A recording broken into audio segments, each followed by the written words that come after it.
కూటమి ప్రభుత్వం అధికారంలోకి వచ్చి 2 ఏళ్లు పూర్తయినా ఇంకా గెజిటెడ్ ఉద్యోగుల సమస్యలు పరిష్కారం కాలేదని ఏపీ ఉద్యోగుల సంఘం అధ్యక్షుడు సూర్యనారాయణ అన్నారు. కర్నూలులో ఉద్యోగులతో సమావేశమయ్యారు.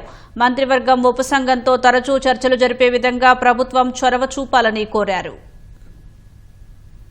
ముఖ్యమంత్రి గారి దృష్టికి తీసుకొస్తా ఉన్నా. వారు చేస్తున్న ఆలోచనకి, వారు చెప్తున్న దానికి, అధికారులు వ్యవహరిస్తున్న దానికి కొంత పొంతన కుదరటం లేదు.